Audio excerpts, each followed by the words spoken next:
তামাম দুনিয়ায় 257টা রাষ্ট্র আছে।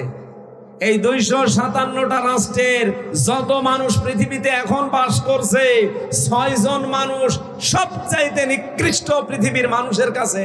তার ভেতরে হাসিনা একজন, এই মোদি একজন, এই নেতানিয়াহু একজন, আর ওই যে ট্রাম্প আরো 2 জন আছে, আমি নাম নিলাম না। এত বড় জুলুম পৃথিবীতে আর কেউ করে না। হাসিনার নামটা এসেছে শুধু আয়না ঘর বানানোর কারণে। মানুষ এত নিচে নামতে পারে?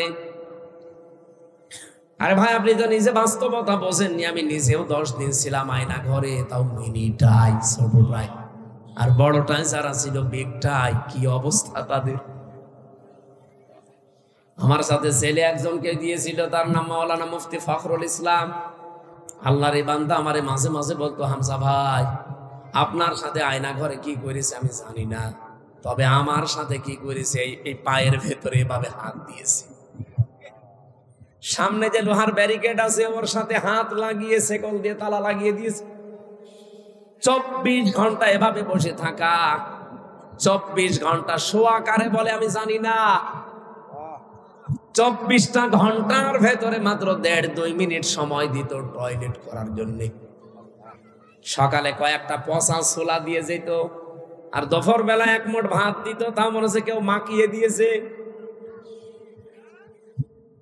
আমি দেখতাম মাঝে মাঝে, ওই ঘর তো এমনি ছোট, আমি তো ফাঁসির কন্টেম ছেলে, এদিকে 3.5 হাত, এদিকে 2.5 হাত, এতটুকু একটা জায়গা, তারপর আবার সামনে টয়লেট দেওয়া। জেলা কারাগার গুলোতে এগুলো নেই, ওগুলো হাই সিকিউরিটি জেলে আছে।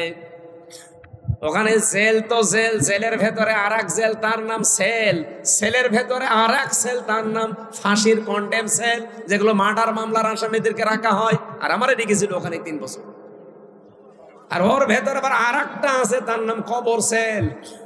কবরের মতো, নড়াচড়াও করতে পারবেন না, ইলিশের মতো থাকা লাগবে, ওর নাম ইলিশ ফাইল। এখানে আসার সময় একটা কারাগার দেখলাম। জেলা কারাগারকে তো অত সমস্যা নেই, আমি জেলা কারাগারও ছিলাম। আমার সে জন্মই হয়েছে কারাগারে থাকতে থাকতে। মনে হচ্ছে যে আমার শ্বশুর বাড়ি ওইটা। আর মনে হয় জীবনে আমার এই বিয়ে হয়েছে যে কয় বছর, শ্বশুর বাড়বো আমি অতদিন যাইনি। আর এবারে বিয়ে করার পর থেকে খালি শ্বশুর বাড়ি। কঠিন অবস্থাতে আমারটা বললেই তো আমার ভয় লাগে। আর উনি বলছিল যে ভাই, আমি 3 বছরে শোয়া কারে বলে জানি না। দেখতাম মাঝে মাঝে ওই কন্টেম সেলে যতটুকু জায়গা, হাত পা ছেড়ে দিয়ে ষাট হয়ে পড়ে আছে। বললাম, আরে ভাই, আপনি যদি এভাবে থাকেন না, আমি বসবো কোথায়? এমনিতে জায়গা ছোট, একজনেরই হয় না, আপনার 2 জন আমাদেরকে এক জায়গায় দিয়েছে। আর আপনি যেভাবে থাকেন, আমারে তখন শোনাইতো যে, হামজা ভাই, মানুষ যে শুয়ে থাকে, এটা যে কত বড় নিয়ামত, ওরা টের পায় না। তাই আমি জানি। আপনি ভাবতে পারেন 1 দিন 2 দিন 5 দিন পরে ছেড়ে দে না, বছরের পর বছর ব্যারিস্টার আরমান 9 বছর কাটিয়েছে ওইভাবে। আপনি নিজেকে ওই জায়গায় একটু দাঁড় করেন তো কেমন লাগে? আপনি পারবেন? আমি যে অসুস্থ কেন, এই কারণে খাবার দাবারও ঠিক মতো আমি পাই না। এমন কোন শরীরের 1 ইঞ্চি জায়গা নেই যেখানে জালেমরা টর্চার করে না, মাথার চুল থেকে শুরু করে পায়ের তালু পর্যন্ত। এখন অনেকে এখনো পর্যন্ত জালেমের পক্ষে সাফাই গায় যে কি হয়েছে, ববু চলে গেল, কি হয়েছে, তোমার তো সাথে হয়নি, তোমার সাথে যদি এরকম হইতো তুমি টের পেতে। আমি নিজে ভিকটিম, আমি হালকা পাতলা টের পাচ্ছি।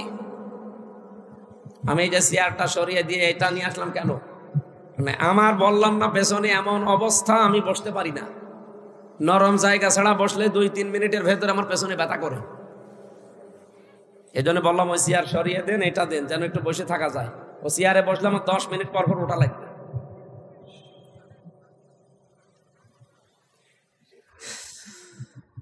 এখনো পর্যন্ত যারা জালেমের পক্ষে সাফাই গাইছে, আর তারা আশায় আছে যে না আপা আসবে। আজকে ঢাকার বুকে কোন শয়তানরা যেন মিছিল বের করেছে যে ববু আবার আসবে ফিরে। এর পরের লাইনটা বললাম না। এদেশের জনগণ যদি আবারও ঘুমিয়ে যায়, সামনে আমার অবস্থা হবে না, 100 বছরে আর সূর্যের আলো দেখতে পারবেন না। আমার ব্যক্তিগত কারোর উপরে রাগ নেই, কিন্তু আমি নিজে ভিকটিম, আমি যা পেয়েছি সেটার হালকা বললাম যে এই হচ্ছে অবস্থান ছিল। অথচ যদি সত্য মামলা দিয়ে আমারে শাস্তি দিত আমি কিছু মনে করতাম, কিচ্ছু জানি না। যে মামলা দিয়েছিল আনসারুল্লাহ বাংলা টিমের প্রধান নাকি আমি, ও ছাতা কি আমি জানি না। আনসারুল্লাহ বাংলা টিম কি ও ছাতা জীবন আমি জানি না। আর আমারে দিয়েছে সারা বাংলাদেশের আমি প্রধান। জঙ্গি নাটক সাজাতো। এই 8.5 মাস হয়ে গেল, বাংলাদেশে কোনো জঙ্গি ধরা পড়েছে? কোন জঙ্গি আছে? সব বানানো, সব ভুয়া। কারণ জঙ্গির নাটক যিনি লিখতো তিনি তো পালিয়েছে, আর যাদেরকে নিয়ে নাটক মন্তস্থ করতো তারা এখন বিভিন্ন জেলায় ছড়িয়ে ছিটিয়ে আছে। সেদিন একটাকে টেকনাফে পেয়েছিলাম, পরে বদলি করে এখানে দিয়েছে, ওর নামে বিভাগীয় মামলা হয়েছে, এখন টেকনাফে আছে চুরি করে। আমারে বলতো হুজুর মাফ করে দিয়ে, বলে মাফ করবো, আমার টাকাগুলো ফেরত দেবে। কারণ আমার বাবার কাছ থেকে যত টাকা নিয়েছেন টাকা আগে ফেরত দেবেন, এরপরে মাফ হবে।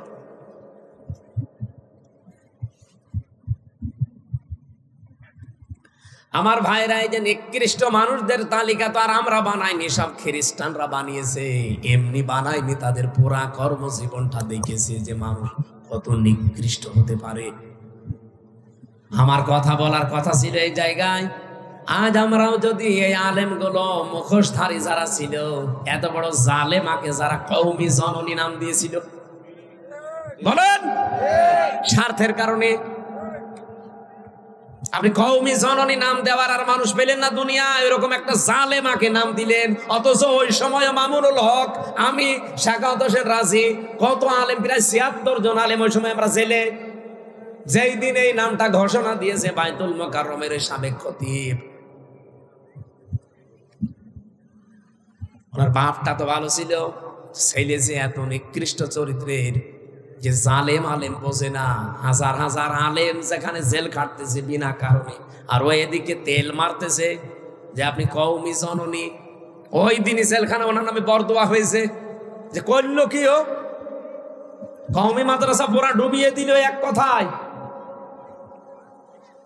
আজ আমরা যদি গোপন না করতাম, এই জালেমরা এতদিন টিকে থাকার কথা ছিল না। যারা গোপন করে নাই, সঠিক কথা বলতো, তারাই জেল খেটেছে, তারাই গুম হয়ে গেছে। আমার বিশ্ববিদ্যালয়ের কুষ্টিয়ার 2 জন এখনো গুম, আজ 10 বছর। তারা জানে না বেঁচে আছে না মরে গেছে, মুকাদ্দাস আর অলিউল্লাহ। ওই বাড়ি পিরোজপুরে একজনের বাড়ি ঝালুকাঠি। ওই এলাকায় মাহফিলে গেলে ওর বাবা হাউমাউ করে কান্নাকাটি করে, 10 বছর এখনো মনে করে যে আমার ছেলে মনে হয় বেঁচে আছে। আমরা কোরআনের কোন বিধান জানার পরে যদি গোপন করি, জীবনে আর এই নিয়ামত আল্লাহ আমাদেরকে দেবে না। এতটুকু আল্লাহ শেষ করেননি, ইন্না আযাবি লাশাদীদ, কঠিন ভয়ঙ্কর আযাবের দিকে তোমাদেরকে আমি আল্লাহ ফেলে দেব।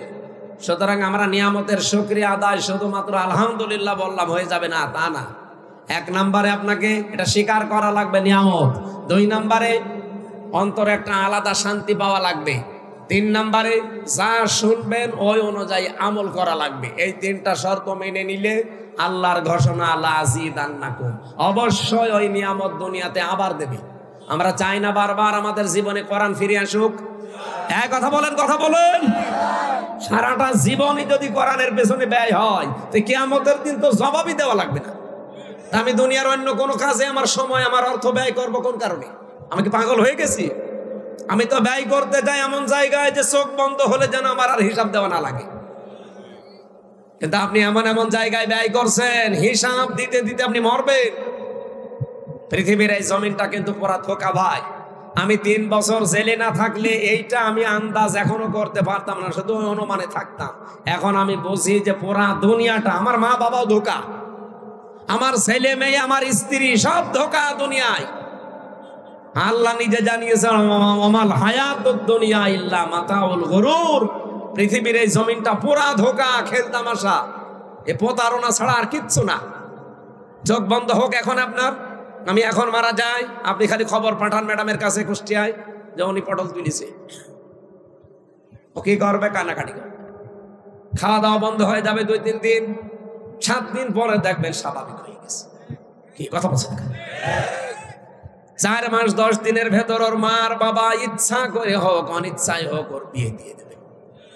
কি আর এটা যেহেতু নিয়ম আছে দেবে। 4 মাস 10 দিনের ভেতরে যখন বিয়ে হয়ে যাবে অন্য জায়গায়, মাত্র 7 দিন সংসার করার পরে বলবে ওর আব্বাকে কল দিয়ে বলবে, আব্বা হামজা তো আর কি ছিল, এখন যেটা পেয়েছি এটা 100 গুণ ভালো। অথচ ওর জন্য আমি করিনি কি, রাত দিন এক করে ফেলেছি। কি কথা বলছে না? আমরা অনেক স্বামী আছি তার স্ত্রীকে খুশি রাখার জন্য, সুখে রাখার জন্য, মা বাবাকে খুশি রাখার জন্য, সুখে রাখার জন্য, সন্তানাদির আখের গোছানোর জন্য অনেক মানুষ আমরা এখন এই পাগলামি করছি যে বাবা শাহজালাল সব হালাল। এরকম মানুষ নেই দেশে? আছে মানে আমরা আছে মানে ফ্যাসিস্টদের এখন দোদক ধরছে, জীবন শেষ হয়ে যাচ্ছে তাদের হিসাব দিতে দিতে। তাও তো বিভিন্ন কায়দা কৌশল আছে বেঁচে যাওয়ার। কি কথা বলে না কেন? দোদকের মামলা যদি কেউ খায়, দুর্নীতি দমন কমিশন ওরা যদি দুর্নীতি করে ওদেরকে ঠেকাবে কে? বাংলাদেশে আমরা আগস্টের 5 তারিখের পর থেকে আরো এটা বেশি দেখছি। অনেকে দুর্নীতিবাজদের ধরছে ঠিক, কিন্তু বিভিন্ন ফাঁকা দিয়ে তারা বের হয়ে চলে যাচ্ছে। তার মধ্যে যারা দুর্নীতি দমন করবে তারাই যদি দুর্নীতি করে, তাদেরকে রক্ষা করার জন্য বাধা দেওয়ার জন্য এবার আরেকটা লাগবে। তারাও যদি করে তাদের জন্য আরেকটা লাগবে, এবার আরেকটাই করেন। আল্লাহ পাক যে ফেরেশতা কিয়ামতের দিন হিসাবের জন্য আপনার সামনে দাঁড় করাবে, এমনকি নিজের সামনে আপনাকে দাঁড় করিয়ে বলবে, বল টাকা পয়সা কোথায় খরচ করলি আর কিভাবে উপায় করলি। মা তাসালু কদামা বানি আদম আবদি ইয়াউমাল কিয়ামাতি হাত্তা ইসালান 50 আন উমরিহি ফিমা আফনা ওয়া আন শাবাবিহি ফিমা আবলা ওয়া আম্মালিহি মিন আইনা ইকতাসাবাহু ওয়া ফিমা আনফাকাহু ওয়া আন ইলমিহি মাযা আমিলা ফি। মুত্তাফাকুন আলাইহি। হযরত আব্দুল্লাহ বিন মাসউদ থেকে বর্ণিত, বিশ্ব নবী নিজে জানিয়েছেন কিয়ামতের দিন আল্লাহ প্রতিটি বনি আদম সন্তানকে তার নিজের সামনে দাঁড় করাবে। ও কক্সবাজারবাসী, এখানে যারা আছি প্রত্যেককেই কিন্তু আলাদা আলাদা দাঁড় করাবে আল্লাহ। 5টা প্রশ্নের সঠিক জবাব দেওয়া ছাড়া কেউ সামনেও যেতে পারবে না, পেছনেও যেতে পারবে না, জায়গায় দাঁড়িয়ে থাকবে। এই সময়টা আমাদের জীবনে আসবে না। এই কথা বলেন না কেন? পরীক্ষা হবে সেই কত কোটি কোটি বছর পর, অথচ প্রশ্নপত্র আগেই ফাঁস হয়ে গেছে যে এই প্রশ্ন আসতে পারে। আমরা যারা অনার্স মাস্টার্স পর্যন্ত করে আসলাম, 1 থেকে মাস্টার্স পর্যন্ত কোনোদিন আমি পরীক্ষার আগের দিন প্রশ্নপত্র হাতে পাইনি। পেয়েছেন? যেদিন পরীক্ষা হবে ওই দিনও সকালে দেয় না, সকাল 10টায় পরীক্ষা আরম্ভ, 10টা বাজার 2 মিনিট আগেও দেয় না। দেয়? ঘন্টা বাজার পরে দেবে। ওইটা দেখে যদি আপনি লেখাপড়া করে থাকেন পাস করতে পারবেন, আর যদি ওই হিসাবে পড়াশোনা না থাকে আপনি ফেল করে বসে আছেন। অথচ মহান আল্লাহ কত কোটি কোটি বছর পরে পরীক্ষা নেবে, সেই পরীক্ষার প্রশ্নপত্র আগে এখন আমাদের কাছে অলরেডি ফাঁস হয়ে গেছে। ফাঁস করা প্রশ্নপত্র পেয়েও যদি কেউ পাস করতে না পারে, ওকে ছাত্র কি কি ও কি? একটা ছেলে ওনার কাছে এসে বলছে, আব্বা কি পরীক্ষার রেজাল্ট দিয়েছে? রেজাল্ট দিয়েছে তো ভালো, তুই কাঁদিস কেন? কথা বলে না। আরে রেজাল্ট দিয়েছে, আমি মিষ্টি নিয়ে আনবো, ভালো করে বল তুই পাস না ফেল?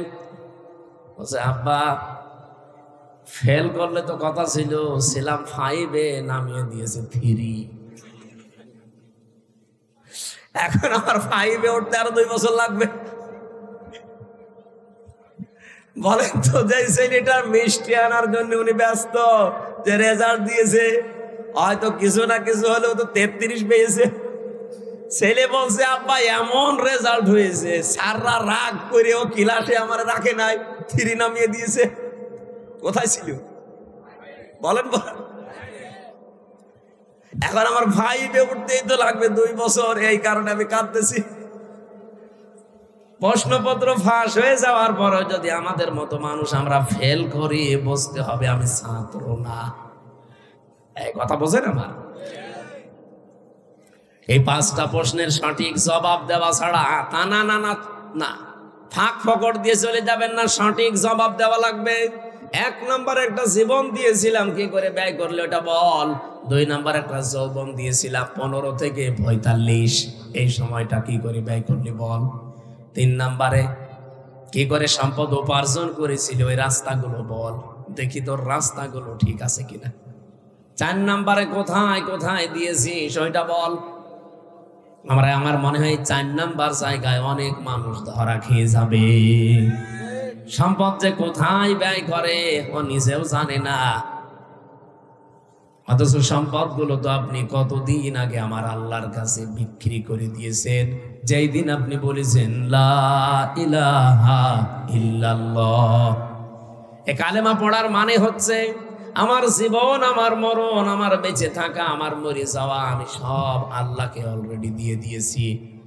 ওলে ইন্না সালাতি ওয়া নুসুকি ওয়া মাহইয়ায়া ওয়া মামাতি লিল্লাহি রাব্বিল আলামিন। আল্লাহ পাক বলেন, যখন কালেমা মানুষ পড়ে তাকে এই কথা বলতে বলেন যে বলিন্না সালাতি ওয়া নুসুকি, আমার যত নামাজ কালাম আমি পড়ি, দৈহিক যত ইবাদত আছে এবং মালের যত ইবাদত আছে, এখানে নুসুক মানে শুধু কোরবানি না। নুসুকের অর্থ 3টা। এদিকে তাকান। নুসুক মানে 1 নম্বরে রক্ত প্রবাহ করা, যেটা আমরা কোরবানি বুঝি।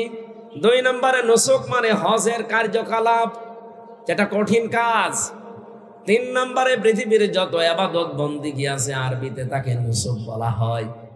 এই যত রকমের কিছু আমি করেছি সব আল্লাহকে অলরেডি দিয়ে দিয়েছি। এমনকি আমি যদি বেঁচে থাকি আল্লাহর জন্য বেঁচে থাকবো, যদি মরেও যাই আমি আল্লাহর জন্য মরবো। এই 4টা কথা বলার পরে আপনার কালেমার হক আদায় হবে।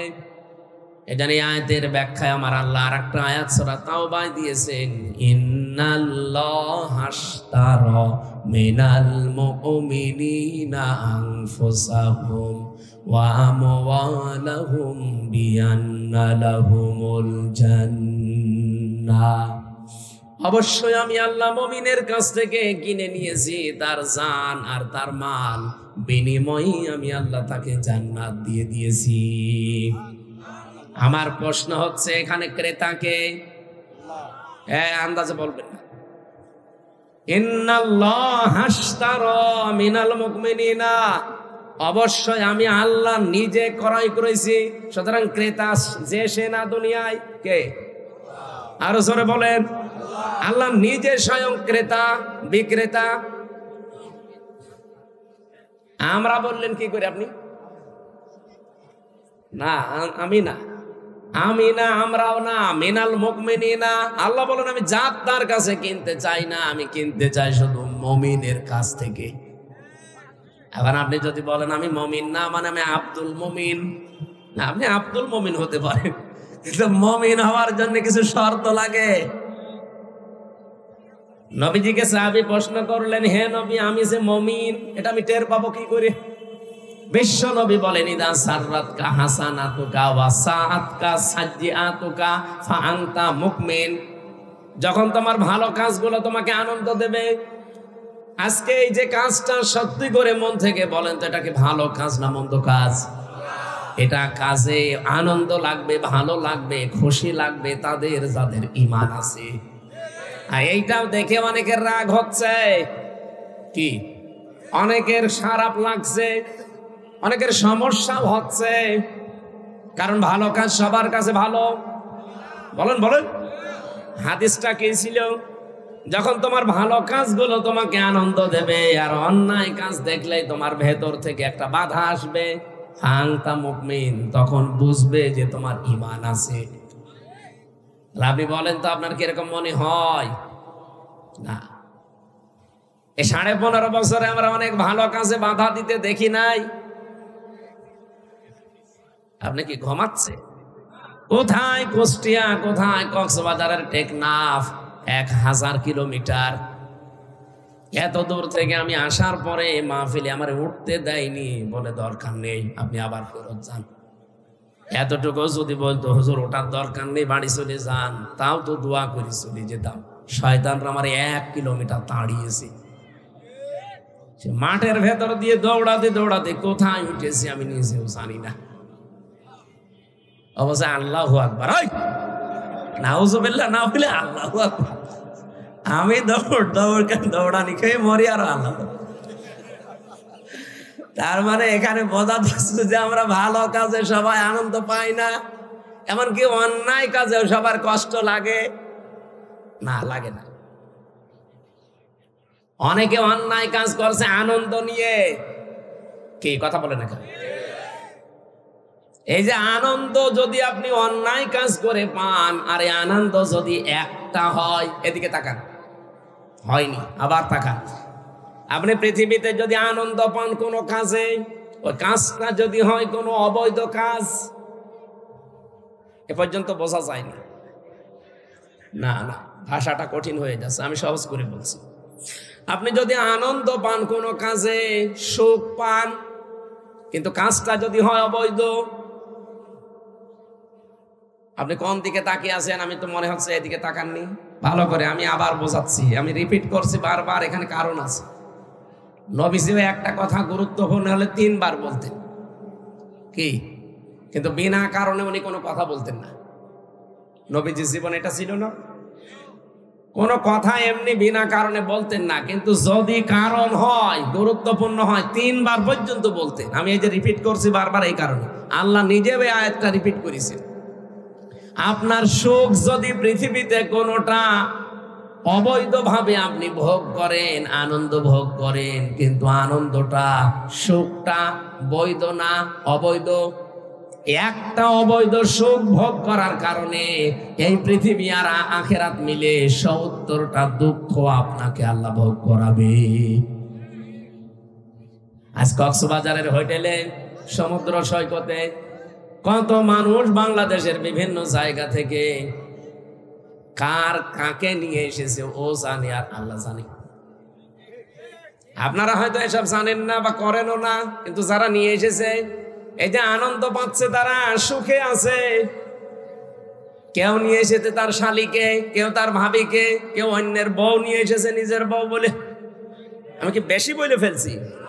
এরকম আছে না? আপনি এখনই রেট দেন, 1000 না হাজার হাজার পাবেন হারা কুষ্টি কক্সবাজার। এটা কি ওরা আনন্দ নেই, সুখে নেই? বলেন না কেন? এই সুখটাকে বৈধ বলেন? আমি শুনলাম নাকি উনি নাকি মাইক দিয়েছে বিভিন্ন জায়গায়, এই জন্য বলছে যেন আওয়াজটা, যারা এখন আনন্দ অলরেডি করছে, যেন একটু আওয়াজ যায়। একটা অবৈধ সুখ যদি ভোগ করেন, একটা আনন্দ ভোগ করেন, একটা আনন্দ ভোগ করার কারণে আপনাকে 70টার সামনে দুঃখ ভোগ করা লাগবে। সুতরাং যারা ভাবি নিয়ে এসেছেন, অন্যের বউ নিয়ে এসেছেন, তাড়াতাড়ি বাড়ি দিয়ে আসেন। আপনি মুরব্বী মানুষ, আপনি বুঝবেন না। যারা বোঝার তারা বুঝেছেন। আমি এখান থেকে একটা উদাহরণ টানতে চাই। এই 15.5 বছরে যারা অবৈধ সুখ ভোগ করেছেন, একটা, আপনার ক্ষতি হবে দুনিয়া আখেরাত মিলে কয়টা? বলেন বলেন। এই আসনের যিনি এমপি ছিলেন, আমি নাম জানি না, কিন্তু আমি এতটুকু জানি উনি নির্বাচনে নির্বাচিত এমপি না, বিনা ভোটের এমপি। আমি এতটুকু জানি, কারণ আমার নিজেরটাই তো আমি জানি। আমার এখন 33 বছর বয়স, 92 সালে আমার জন্ম। আমি যদি 18 বছর থেকে ভোট দিতে আরম্ভ করতাম, 3 বার ভোট দিতে পারতাম, একবারও পারি না। এই জন্য বলছি যে অন্তত এই 15 বছরে যারা এমপি ছিল, এরা প্রত্যেকটাই অবৈধ। আর আসতে বলেন, এরকম কোন অবৈধ সুখ আর কেউ সামনে ভোগ করতে চান? তো অনেকে চাচ্ছে, এদের খুব তাড়াতাড়ি করছে, বলছে তাড়াতাড়ি দেন। কি দেব? কি দেব? নির্বাচন। নির্বাচন তো দেব, আগে সংস্কার করে নেবেন না? ওটা না করে আবার দেব, আবার দিনের ভোট রাতে হবে। কারণ এই মানুষগুলো তো এখনো দায়িত্বে বসে আছে। কথা বলে না, ওই যে 1628 জন যারা এতদিন ছিল তারাই আছে, শুধু কক্সবাজারের ডিসি গেছে কুষ্টিয়ায়, কুষ্টিয়ারটা এসেছে কুমিল্লায়। এই তারা কি পাল্টিয়েছে বলেন? এই 1628 জনের একজনও পাল্টিয়েছে না। আমারে যারা রিমান্ডে নিয়ে 11 ঘন্টা টাঙিয়ে পিটিয়েছে একটাও পাল্টায়নি, সব ওইটাই আছে, শুধু ঢাকা থেকে দিয়েছে হয়তো কক্সবাজারে, এতটুকু। আমার যে এডিসি মুসলমান, পরে ঢাকা কাউন্টার টেরোরিজম থেকে এখন পাল্টিয়ে দিয়েছে সাতক্ষীরার এডিসি করে, শুধু জেলা পাল্টিয়েছে, মাল তো একই আছে। এখন যদি আপনি ওই ওদের আন্ডারে দিয়ে দেন নির্বাচন, ওই ডিসি, ওই এসপি, ওই টিওনো, ওরাই তো নির্বাচন করবে। ওরা যেভাবে অভ্যাস তৈরি করেছে যে দিনের ভোট রাতে করা যায় তাই করবে। আমার সাথে জেলখানায় এই 3 বছর এক এসপি ওসি ছিল, ও যে দিনের ভোট রাতে করেছে ও নিজে প্রমাণ করছিল। মাঝে মাঝে আমার কাছে, আমি তো ফাঁসির কন্ডেম সেলের ভেতরে থাকতাম, আমার 24 ঘন্টা তালা লাগিয়ে রাখতো, কারোর সাথে কথা বলতে দিত না। সিসি ক্যামেরা দিয়ে 2 জন কারারক্ষী আলাদা বসিয়েছে, যেহেতু উনি ওই দলের লোক তো, আর ওনার ভেতরও একটা পাওয়ার আছে। নুসরাত হত্যা মামলার আসামি, নাম শোনেননি? এই ওসি একদিন আমার যে বলছে, হুজুর আমি একটা তওবা করেছি, দেখেন তো। কি বলছে? এই যে নির্বাচন গেল, আমি বাইরে ছিলাম, রাত 12টার পর থেকে আমার লোকজন দিয়ে আমি ভোট কাটা আরম্ভ করলাম। বাক্সগুলো ভর্তি করে আজান দেওয়ার আগে আগে সব জায়গা মতো পাঠিয়ে দিলাম। এরপর আমি গোসল করলাম, ওযু করে 2 রাকাত তওবার নামাজ পড়লাম। এরপরে বললাম আস্তাগফিরুল্লাহ। হুজুর আমার এই তওবা কি হয়েছে? না, তওবা হয়নি, ইয়ার কি হয়েছে? এর নাম কি তওবা? আপনি কি দোষ আল্লাহর কাছে করেছেন যে আস্তাগফিরুল্লাহ পড়ছেন? দোষ করেছেন। কারণ একটা এমপি বানাতে 3.5 লাখ 4 লাখ হামসা লাগে, তাদের সব ভোট আপনি নিজেই দিয়ে দিলেন। তাহলে আমি তওবা করবো কি করে? হ্যাঁ, আপনার তওবার একটা পদ্ধতি আছে। আপনার তো 8 বছর জেল, বের হয়ে যখন যাবেন, আপনি তো ভেনির দায়িত্বে ছিলেন, এখন ওই 2 থানা মিলে যত মানুষ বাস করে ভোটাররা, যাদের ভোট আপনি নিজেই দিয়ে দিয়েছেন, এই 3.5 থেকে 4 লাখ মানুষের কাছে যে মাফ চাবেন যে ভাই আমার ভুল হয়ে গেছে, আপনারা আমারে মাফ করে দেন। ওরা যদি বলে ঠিক আছে মাফ করে দিলাম, তে মাফ পাবেন। যদি বলেন না, প্রত্যেকে একটা করে থাপ্পড় দেব, তাই খাবেন। কি কথা বলছেন এখানে? আরে ভাই, দুনিয়ায় একটা থাপ্পড় খেয়ে যদি মাফ করে দেয় তাও তো ভালো, কিন্তু কিয়ামতের দিন তো 70টা ঝামেলায় পড়বেন। যদি ওরা মাফ না করে, ওরা যা বলবে আপনাকে তাই করা লাগবে দুনিয়ায়, কারণ এটা আল্লাহর হক না, এটা বান্দার হক। হকুল ইবাদ একটা আর হকুল্লাহ একটা। আপনি আস্তাগফিরুল্লাহ পড়বেন কখন? যখন আল্লাহর হক নষ্ট করবেন। আর বান্দার হক যখন নষ্ট করবেন, আস্তাগফিরুল্লাহ হবে না, যার কাছে দোষ করেছেন তার কাছে মাফ চাওয়া লাগবে। সবচাইতে ভয়ঙ্কর বিষয় আপনার জন্য, আপনি 8 বছর পরে জেল থেকে বের হয়ে দেখবেন এই 3.5 লাখ 4 লাখ হামজার মতো মানুষ অনেকেই দুনিয়া থেকে বিদায় হয়ে গেছে। আপনি তাদের কাছে মাফ চাবেন কি করে? সুতরাং এই জালেমাকে টিকিয়ে রাখার জন্য যারা চেষ্টা চালিয়েছেন, ডাইরেক্ট ইনডাইরেক্ট, প্রত্যেকের জীবনে কলঙ্ক, প্রত্যেকের সামনে ধরা খাবেন। একটা একটা সুখ যারা পেয়েছেন, এক একটা সুখের জন্য 70টা দুঃখ আপনার কপালে, দুনিয়া আখেরাত মিলে আল্লাহ লিখে রেখেছে। এবার আপনি ওইগুলো পাবেন, এরপরে অন্য কিছু। আমি তো আপনাদের এমপির নাম জানি না, এই জন্য উনি চেয়েছিলেন না কেন। উনি যেহেতু এই 15 বছরে এমপি হওয়ার পর, বলেন তো উনি তো বৈধ না অবৈধ এমপি? এই অবৈধ এমপি থাকাকালীন কোনো সুখ পায়নি, কোনো শান্তি পায়নি। এই সুখগুলো, শান্তিগুলো কি বৈধ না অবৈধ? বলেন বলেন।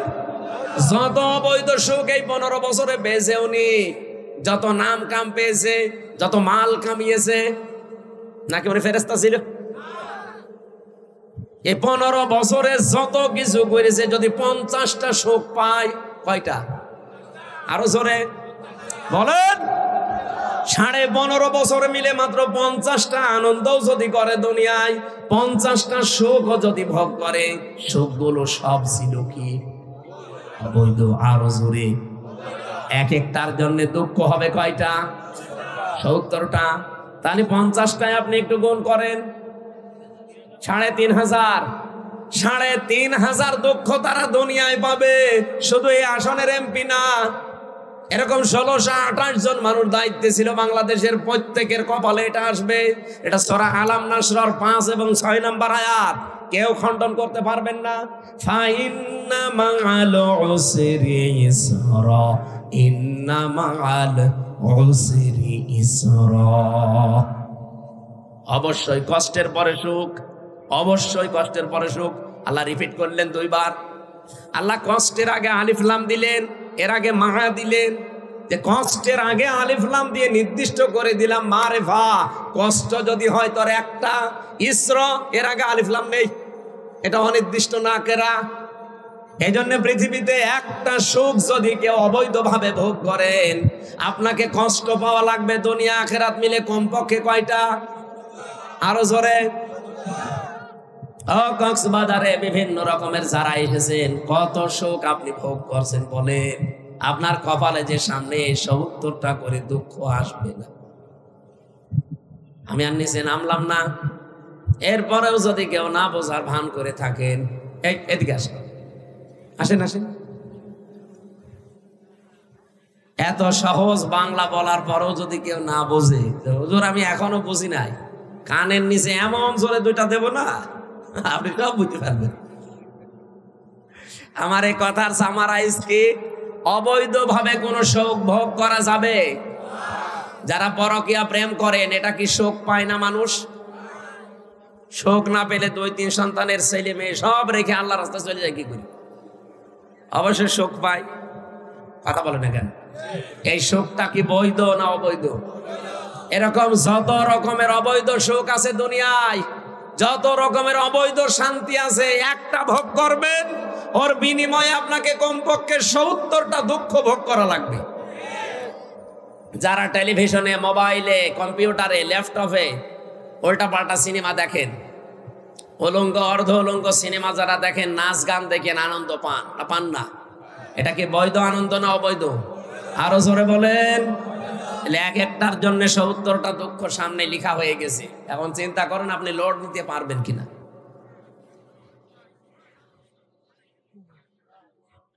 কক্সবাজারবাসী, আমি যে আয়াত থেকে শুরু করতে চেয়েছিলাম তার নাম ছিল, পৃথিবীতে আপনি সম্পদ যদি খরচ করেন কোরআনের জন্য, কিসের জন্য?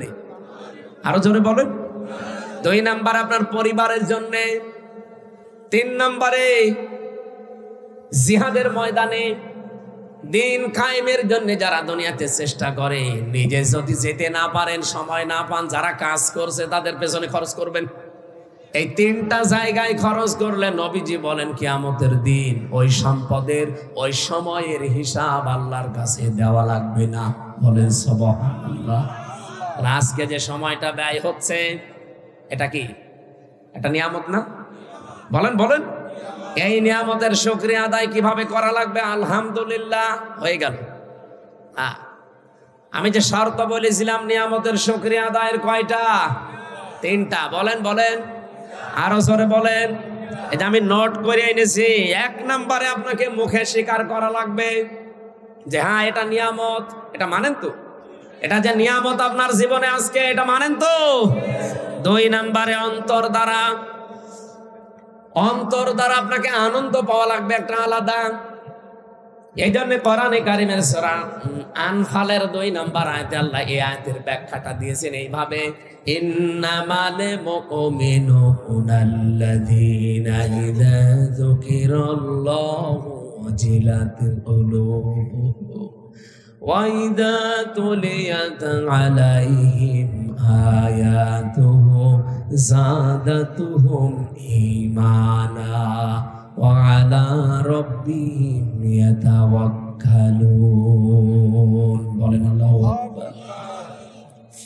আল্লাহ বলেন আমার দৃষ্টিতে তো মুমিন ওই লোকটা যার সামনে আমার নাম উচ্চারণ হলে তার অন্তরাত্মা কেঁপে ওঠে ভয়ে।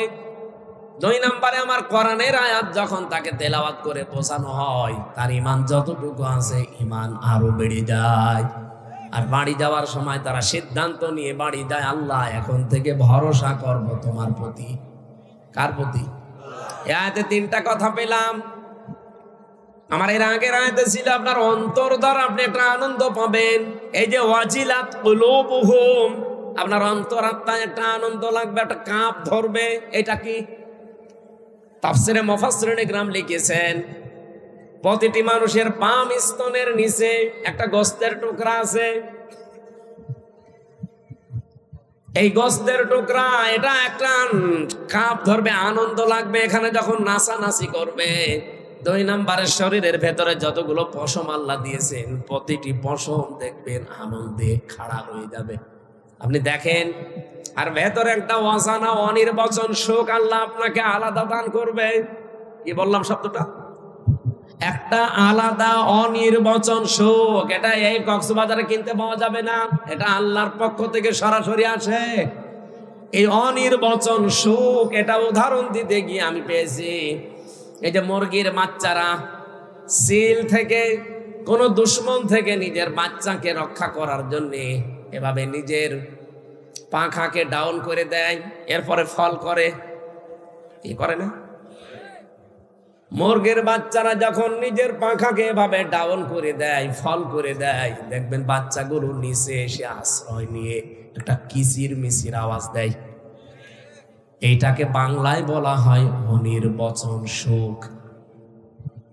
তারা মনে মনে ভাবে, তার মাকে এই কিচির মিচির আওয়াজ দিয়ে জানাতে চায়, মা এতক্ষণ চাইছিলাম, এখন যেখানে আছি কেউ আমাদের আর দেখতে পারছে না, আমাদের বিশ্বাস হয়ে গেছে তোমার এই আঁচলের নিচে থাকাকালীন কেউ আমাদের ক্ষতি করতে পারবে না।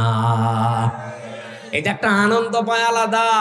ওই আনন্দ যাকে তাকে আল্লাহ দেয় না।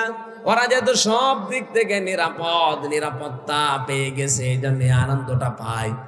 আমরা যদি সত্যি আল্লাহর আয়াত শোনার পরে রব্বুল আলামিন আমাদের ঈমান যখন বাড়িয়ে দিতে থাকবে, একটা আলাদা শান্তি পাবেন, যে শান্তি চার দোকানে বসে যারা গল্প করছে, যারা গেজাচ্ছে, তারা এই আনন্দটা পাবে না। কি কথা বলছেন? ওয়াজিলাত কুলুবুহুম, অন্তরাত্মায় কাঁপ ধরবে, পশমগুলো খাড়া হয়ে যাবে, অনির্বচন একটা আলাদা সুখ আপনি অনুভব করবেন। তাহলে নিয়ামতের শুকরিয়া আদায়ের দ্বিতীয় শর্ত এটা।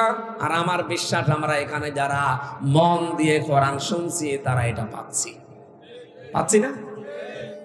3 নম্বরে পেয়েছি আল্লাহর দেওয়া নিয়ম নীতি মেনে নেওয়া। এখন এই আয়াতের ভেতরে কি নিয়ম নীতি দেওয়া আছে, এইটা শোনার পরে যদি আপনার প্র্যাকটিক্যাল লাইফে আপনি মেনে নিতে পারেন, তাহলে আপনি নিয়ামতের শুকরিয়া আদায় করলেন। আর নিয়ামতের শুকরিয়া যদি কেউ আদায় করে, কমপক্ষে আমার আল্লাহ কিছু না করলেও ওইটা জীবনে আবার বাড়িয়ে দেবে। তার মানে আবার আরেকবার ফিরে আসবে জীবনে, আপনি আবার কোরআনের সাথে সময় দিতে পারবেন, আবার কোরআনের পেছনে শ্রম দিতে, অর্থ খরচ করার সুযোগ পাবেন। ওয়ালা ইন কাফারতুম, যদি কুফরি করো। কুফরি কাকে বলে? বাংলা অর্থ কুফরি শব্দের অর্থ হচ্ছে ঢেকে ফেলা। কি করা? এই যে যারা চাষ করে খায়, যারা বিভিন্ন জিনিস চাষ করে, তাদেরকে আরবিতে বলা হয় কাফের। এখন যদি যারা এই যে ধান লাগায়, ওরে যদি বলেন এই কাফের, আপনার ছাড়বে। অথচ আরবিতে কিন্তু আরবি দেশ হলে ওরে কাফেরই বলতাম। কাফের মানে ঢেকে ফেলা, গোপন করা। ও যেহেতু বীজকে মাটির ভেতরে ঢেকে ফেলে, গোপন করে দেয়, এই জন্য আরবিতে ওর নাম কি? কাফের। বলেন কি বুঝলেন এখান থেকে? ওয়ালা ইন কাফারতুম, যদি তোমরা কুফরি করো, আমার নিয়ামতকে জানার পরে, শোনার পরে, দুনিয়ার কোন স্বার্থ পেয়ে যদি গোপন করে দাও, ঢেকে রাখো, জানতে না দাও, প্রকাশ না করো। আল্লাহর নিয়ামত কি ছিল আজকে? এখান থেকে আমি প্রথমে শব্দ বলেছিলাম যে আমার দায়িত্ব সঠিকটা তুলে ধরা, আর আপনার দায়িত্ব এইটা নিয়ে বাড়িয়ে চিন্তা ভাবনা করা। আমার যে তেলাওয়াতকৃত আয়াত আছে সূরা হুজুরাতের 12 নম্বর আয়াত, আর যে হাদিস আছে, ওই হাদিসের ব্যাখ্যা অনুযায়ী যতটুকু জানবেন, আমি যতটুকু জানি বলবো, আপনি যতটুকু শুনবেন অতটুকু বাড়ি যেয়ে চিন্তা ভাবনা করবেন। এটা যদি কেউ না করে, না এগুলো সব করতে গেলে তো আমার অনেক কিছু হারানো লাগবে, এটার নাম কাফের। আমার কথা বোঝা গেছে না? তাহলে আপনি নিজেও আজকে কাফের হয়ে যেতে পারেন। যা জেনেছেন এটা যদি আপনি নিজে না মানেন, না প্রচার করেন, গোপন করে রাখেন, দুনিয়ার কোন স্বার্থ পেয়ে যদি বলে চেপে রাখেন, না দরকার নেই, দিনকাল ভালো না। এখনো পর্যন্ত অনেকে এই 2025 সালের এপ্রিল মাসের 15 তারিখেও বলছে যে হুজুর দিনকাল ভালো না, অত বেশি ঝামেলায় যাওয়ার দরকার নেই। দিনকালকে 1500 বছর আগে ভালো ছিল। হ্যাঁ, সে সময় তো বেলালকে পিঠের উপরে পাথর চাপা দিয়ে রাখতো, হযরতে সুমাইয়াকে লজ্জাস্থানে বর্ষা দিয়ে আঘাত করে দুনিয়া থেকে বিদায় করে দিয়েছে। সে সময় আমাদের তুলনায় ভালো ছিল না খারাপ ছিল? আপনি যে বলেন দিনকাল ভালো না, অত দরকার নেই, তারা যদি বলতো দিনকাল ভালো না, তাদের মুখে মানায় তো, আপনার মুখে মানায়? এটার আল্লাহর কোন বিধান জানার পরে দুনিয়ার যে কোনো স্বার্থে আমরা যেন গোপন না করি। এই সারা বাংলাদেশে 15.5 বছরে আয়াতটা গোপন করার কারণে দেশের অবস্থা এতদিন জালেমরা টিকেছিল। নাই যদি সবাই আগস্টের 5 তারিখের মতো এই 9 সাল থেকে আমরা আরম্ভ করতে পারতাম যে না, কোনো অন্যায় এদেশে হতে দেব না, হওয়া সম্ভব না, ওই সময় কোনো জালেম ক্ষমতায় বসতে পারতো না। জীবন তো আমাদের ঠিকই গেল। 2732 জন মানুষ অলরেডি জীবন দিয়ে দিয়েছে। জীবন তো ঠিকই গেল। 34,000-এর মতো প্রায় মানুষ হাসপাতালের বেডে কাতরায়। সবই গেল মাঝখান থেকে 15.5 বছর দেশটা জাহান্নাম হয়েছিল। এই জন্য আমরা চাচ্ছি আর সামনে কোনো কিছু জানার পরে গোপন না করি। গোপন করলে আপনি কি হবেন বলেন বলেন? ইন্নাল্লাযীনা ইয়াকতুমুনা মা আনজালনা মিনাল বায়্যিনাতি ওয়াল হুদা মিন বা'দি মা বায়্যানাহু লিন-নাসি ফিল কিতাব উলাইকা ইয়ালআনুহুমুল্লাহ ওয়া ইয়ালআনুহুমুল লাঈনুন। সূরা বাকারা 2 নম্বর পারা 3 নম্বর পৃষ্ঠা 4 নম্বর লাইনে আছে 159 নম্বর আয়াত। আল্লাহ বলেন নিশ্চয় যে বা যারা ইয়াকতুমুনা, কাতামা ইয়াকতুমু মানে গোপন করা, এটা মজারে বর্তমান ভবিষ্যৎ প্রেজেন্ট ফিউচার। এখন যারা করছেন ভবিষ্যতেও যারা করবেন, কি করবে? মা আনজালনা, যা আমি আল্লাহ নাজিল করেছি, মিনাল বায়্যিনাতি ওয়াল হুদা, স্পষ্ট দলিল আর প্রমাণ দিয়ে হেদায়েত সহকারে। এ কোরআনে আল্লাহ যা দিয়েছেন বলেন তো সব স্পষ্ট না অস্পষ্ট? স্পষ্ট এই কিতাবের কথাগুলো যারা দুনিয়ার কোন স্বার্থে গোপন করে রাখে, বলতে চায় না, প্রচার করতে চায় না, এর হক আদায় করে না, আল্লাহ বলেন উলাইকা ইয়ালআনুহুমুল্লাহ। না না, মা আনজালনা মিনাল বায়্যিনাতি ওয়াল হুদা মিন বা'দি মা বায়্যানাহু লিন-নাসি ফিল কিতাব, যেগুলো আমি মানুষের কাছে খোলাখুলি বর্ণনা করার জন্য আদেশ দিয়েছি। আজ বাংলাদেশে হাজার হাজার আলেম জানার পরও সঠিক কথাটা বলতো না, বাতিলের 5টা গোলাম ছিল। এই মাওলানা ফরিদউদ্দিন মাসুদ, মাওলানা কফিলউদ্দিন সরকার, সালেহী, এই কথা বলছি না, আমি বানিয়ে বলছি। তারা টাটকা জিন্দা সালেমকে বলতো এই জান্নাতের সার্টিফিকেট প্রাপ্ত মানুষ। এমনও কথা আমি শুনেছি, বলেছে মাননীয় প্রধানমন্ত্রী আপনার জান্নাতে অধিকার আছে, মনে হচ্ছে জান্নাতের বাবার আরো দিয়ে।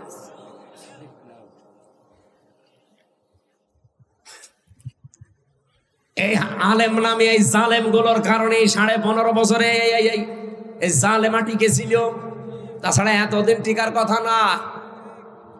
আমরা বলি একরকম, জালেমরা যে বোঝায় আর একরকম। এই যে কোরআনের আসল কথাগুলো গোপন করে করে দিয়ে যারা দুনিয়ার বিভিন্ন স্বার্থ পেয়েছে, বাইতুল মুকাররমের ক্ষতি পর্যন্ত হয়েছিল। এত বড় একটা জালেমা মহিলাকে আপনি নিজেও জানতেন যে এর মতো জালেমা পৃথিবীতে নেই। 6 জনের তালিকা আছে দুনিয়ায়, এ পৃথিবীতে নিকৃষ্ট মানুষ 6 জন, তার ভেতরে হাসিনা একজন। আমি বানিয়ে বলছি না, আপনি আন্তর্জাতিক রিপোর্ট গুলো দেখেন। তাম দুনিয়ায় 257টা রাষ্ট্র আছে।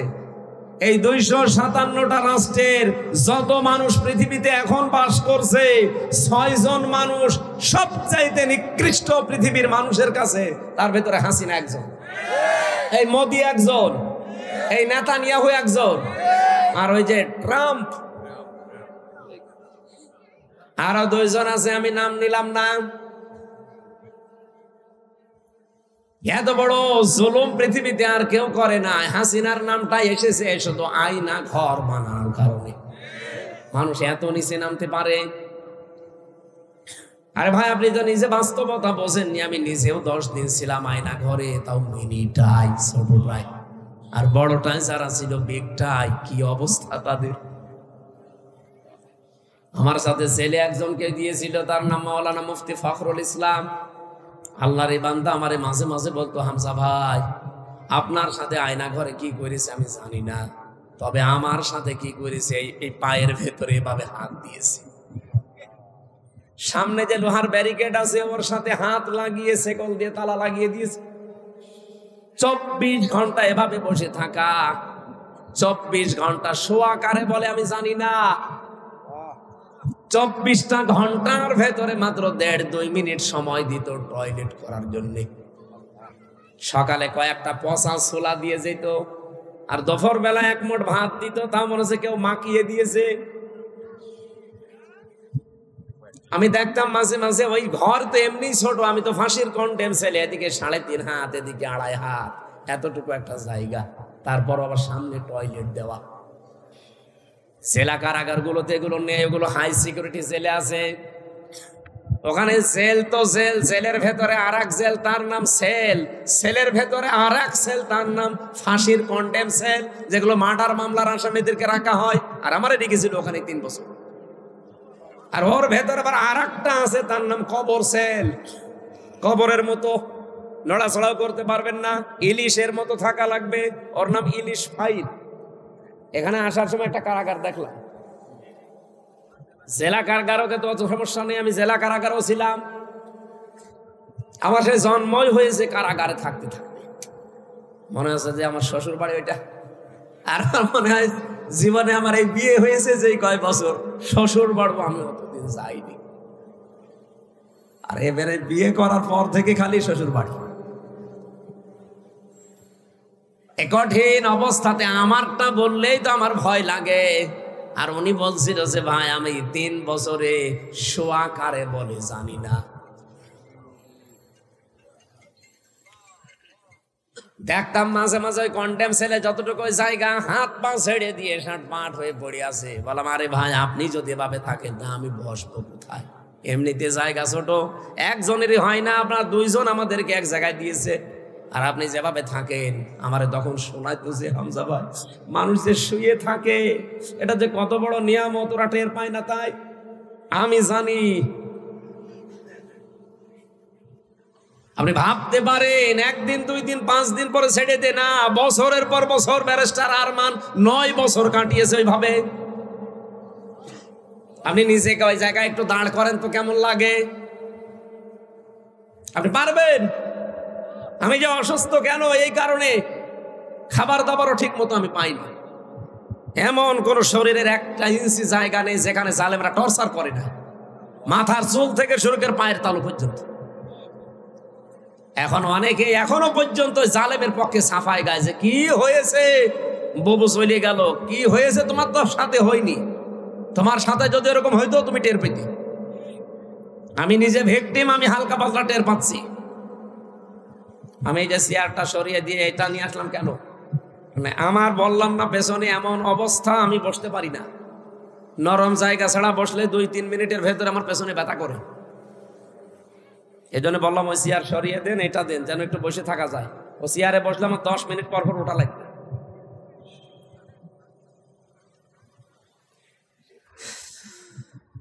এখনো পর্যন্ত যারা জালেমের পক্ষে সাফাই গাইছে, আর তারা আশায় আছে যে না আপা আসবে। আজকে ঢাকার বুকে কোন শয়তানরা যেন মিছিল বের করেছে যে বুবু আবার আসবে ফিরে। এর পরের লাইনটা বললাম না। এদেশের জনগণ যদি আবারও ঘুমিয়ে যায়, সামনে আমার অবস্থা হবে না, 100 বছরে আর সূর্যের আলো দেখতে পারবেন না। আমার ব্যক্তিগত কারোর উপরে রাগ নেই, কিন্তু আমি নিজে ভিকটিম, আমি যা পেয়েছি সেটার হালকা বললাম যে এই হচ্ছে অবস্থান ছিল। অথচ যদি সত্য মামলা দিয়ে আমার শাস্তি দিত আমি কিছু মনে করতাম, কিচ্ছু জানি না। যে মামলা দিয়েছিল আনসারুল্লাহ বাংলা টিমের প্রধান নাকি আমি, ও ছাতা কি আমি জানি না। আনসারুল্লাহ বাংলা টিম কি ও ছাতা জীবন আমি জানি না। আর আমারে দিয়েছে সারা বাংলাদেশের আমি প্রধান। জঙ্গি নাটক সাজাতো। এই 8.5 মাস হয়ে গেল, বাংলাদেশে কোনো জঙ্গি ধরা পড়েছে? কোন জঙ্গি আছে?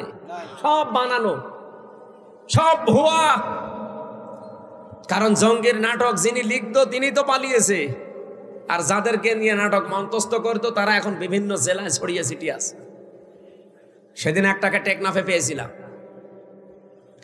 পরে বদলি করে এখানে দিয়েছে, ওর নামে বিভাগীয় মামলা হয়েছে, এখন টেকনাফে আছে চুরি করে।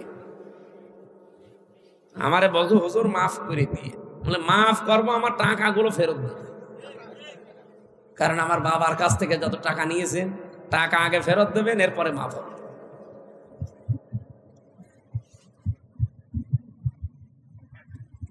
আমার ভাইরা, এই যে নিকৃষ্ট মানুষদের তালিকা তো আর আমরা বানাইনি, সব খ্রিস্টানরা বানিয়েছে। এমনি বানায়নি, তাদের পুরা কর্মজীবনটা দেখেছে যে মানুষ কত নিকৃষ্ট হতে পারে। আমার কথা বলার কথা ছিল এই জায়গায়, আজ আমরাও যদি এই আলেমগুলো মুখোশধারী যারা ছিল, এত বড় জালেমাকে যারা কওমি জননী নাম দিয়েছিল, বলেন স্বার্থের কারণে আপনি কওমি জননী নাম দেওয়ার আর মানুষ পেলেন না দুনিয়া, এরকম একটা জালেমাকে নাম দিলেন। অথচ ওই সময় মামুনুল হক, আমি শাকাওয়াত হোসেন রাজি, কত আলেম, প্রায় 76 জন আলেম ওই সময় আমরা জেলে। যেই দিন এই নামটা ঘোষণা দিয়েছে বাইতুল মোকাররমের সাবেক খতিব, ওনার বাপটা তো ভালো ছিল, ছেলে যে এত নিকৃষ্ট চরিত্রের যে জালেম আলেম বোঝে না। হাজার হাজার আলেম যেখানে জেল খাটতেছে বিনা কারণে, আর ওই এদিকে তেল মারতেছে যে আপনি কওমি জননী।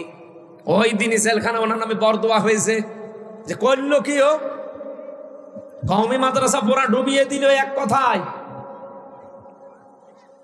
আজ আমরা যদি গোপন না করতাম, এই জালেমরা এতদিন টিকে থাকার কথা ছিল না। যারা গোপন করে নাই, সঠিক কথা বলতো, তারাই জেল খেটেছে, তারাই গুম হয়ে গেছে। আমার বিশ্ববিদ্যালয়ের কুষ্টিয়ার 2 জন এখনো গুম, আজ 10 বছর। তারা জানে না বেঁচে আছে না মরে গেছে, মুকাদ্দাস আর অলিউল্লাহ। ওই বাড়ি পিরোজপুরে একজনের বাড়ি ঝালুকাঠি। ওই এলাকায় মাহফিলে গেলে ওর বাবা হাউমাউ করে কান্নাকাটি করে, 10 বছর এখনো মনে করে যে আমার ছেলে মনে হয় বেঁচে আছে। আমরা কোরআনের কোন বিধান জানার পরে যদি গোপন করি, জীবনে আর এই নিয়ামত আল্লাহ আমাদেরকে দেবে না, এতটুকু আল্লাহ শেষ করেননি। ইন্না আযাবি লাশাদীদ, কঠিন ভয়ঙ্কর আযাবের দিকে তোমাদেরকে আমি আল্লাহ ফেলে দেব। সুতরাং আমরা নিয়ামতের শুকরিয়া আদায় শুধুমাত্র আলহামদুলিল্লাহ বললাম হয়ে যাবে না, তা না। 1 নম্বরে আপনাকে এটা স্বীকার করা লাগবে নিয়ামত। 2 নম্বরে অন্তরে একটা আলাদা শান্তি পাওয়া লাগবে। 3 নম্বরে যা শুনবেন ওই অনুযায়ী আমল করা লাগবে। এই 3টা শর্ত মেনে নিলে আল্লাহর ঘোষণা লাযিদান্নাকুম, অবশ্যই ওই নিয়ামত দুনিয়াতে আবার দেবে। আমরা চাই না বারবার আমাদের জীবনে কোরআন ফিরে আসুক? এক কথা বলেন, কথা বলেন।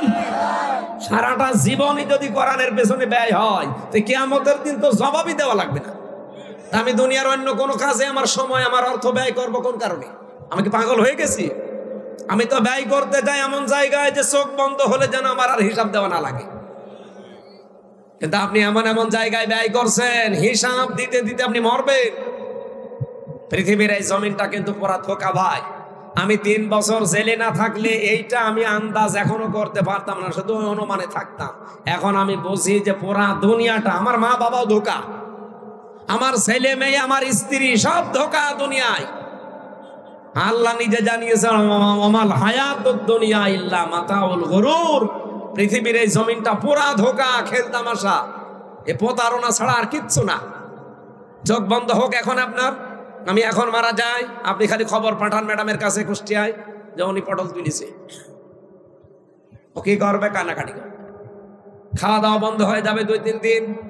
7 দিন পরে দেখবেন স্বাভাবিক হয়ে গেছে। কি কথা বলছেন? 4 মাস 10 দিনের ভেতর ওর মার বাবা ইচ্ছা করে হোক অনিচ্ছায় হোক ওর বিয়ে দিয়ে দেবে। কি?